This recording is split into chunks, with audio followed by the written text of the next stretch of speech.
እንደዚህ አድርጋችሁ ከ30 ደቂቃ እስከ 1 ሰዓት ማቆየት፣ ከዛ በኋላ መታጠብ። ዛሬ በቀላሉ በቤታችን ውስጥ አይናችን ስር ያለውን እብጠት እና ጥቁረት በቀላሉ እንዴት እንደምናጠፋ አሳያችኋለሁ። የሚያስፈልገን ንጹህ እርድ ነው፣ ለፊት የተዘጋጀው ማለት ነው። ይሄ ለምግብ የምንጠቀመው ቅመማ ቅመም ያለው ሳይሆን ንጹህ የፊት እርድ። ከዛ ይሄኛውን ቫዝሊን ኦኬ፣ ይሄ ሞይስቸሪንግ ጄሊ የሚለውን ቫዝሊን፣ ይሄኛውን ከለር ኦኬ። ያኛው ከለር ያኛው ግሪኑ ብዙም እንትን የለውም፣ ይሄኛውን ተጠቀሙ። በቀላሉ በቤታችን ነው የምናዘጋጀው። የምታስፈልገን ካቀላቀልን በኋላ የምናስቀምጥባት የፈለጋችሁትን አይነት እቃ መጠቀም ትችላላችሁ።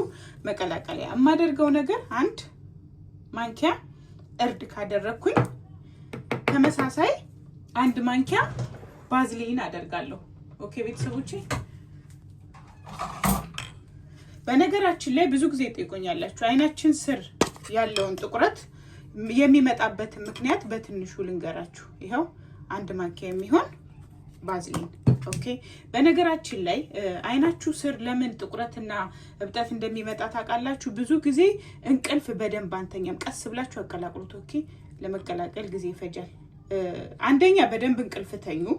ሁለተኛ ስልክ፣ በተለይ መብራት ካጠፋችሁ በኋላ ስልክ አትጠቀሙ ኦኬ። መብራት አጥፍታችሁ አልጋ ውስጥ ገብተን ወይም የክፍላችን ሙሉ መብራት ጠፍቶ ስልክ የምትጠቀሙ ከሆነ እሱ በጣም አደጋ ነው። ሲቀጥል ውዶቼ፣ ብዙ ጊዜ የአይረን እጥረት እንደዚህ አይነት ነገር ያጋጥማል። ውሃ በደንብ መጠጣት አለብን። ስፔሻሊ በደንብ ቆዳችን ሃይድሬት እንዲያደርግ ውሃ ለሰውነታችን ያስፈልገዋል። ሲቀጥል አንዳንዴ በዘርም ይመጣል። በነገራችን ላይ ግን ፀሐይ መሞቅም ትልቅ አስተዋጽኦ አለው። ፀሐይ የምትሞቁ ከሆነ ወይም የፀሐይ ብርሃን በደንብ የሚያገኛችሁ ከሆነ እንዲህ አይነት ነገር አያጋጥምም። የፀሐይ እጥረትም እንዲህ አይነት ነገር እንዲያጋጥም ያደርጋል። አለርጂክ፣ አሁን እኔ ለምንድን ነው የሚወጣብኝ? ብዙ ጊዜ አለርጂክ ስላለብኝ የፈለኩትን ነገር ወይ ሆነ ነገር ሲሸተኝ ወይ ስልኮች በብቻ በጣም የብዙ ነገር አለርጂክ አለብኝና በሱ ነው እንትን የያዘኝና በቀላሉ እንደዚህ አድርጋችሁ ከቀላቀላችሁ በኋላ እና ቫዝሊኔን በደንብ አቀላቀያለሁ። እኔ ሁልጊዜም ስለምጠቀመው ነው። እንደዚህ አድርጋችሁ በፈለጋችኋት እቃ ወደዚህኛው ኮንቴነር ትገለብጣላችሁ። እንደዚህ አድርጋችሁ ለፈለጋችሁት ጊዜ መቀመጥ ይችላል፣ መጠቀም ትችላላችሁ። ማክሲመም ለውጡን በ4 ቀን ለውጥ ታያላችሁ።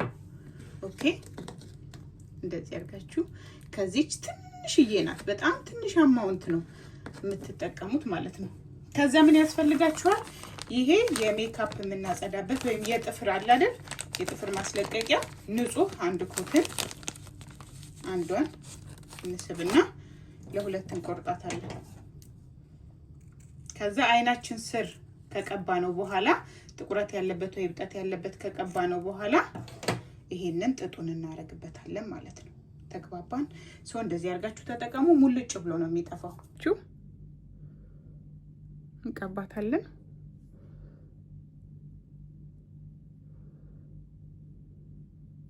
አብዛኛው እዚህ ስር ስለሆነ ጥቁረት የሚኖረው እንደዚህ አድርጋችሁ በትንሹ ሳይበዛ ትቀቡትና ኦኬ ወዶቼ፣ ከዛ ጥጡን ለጣፍ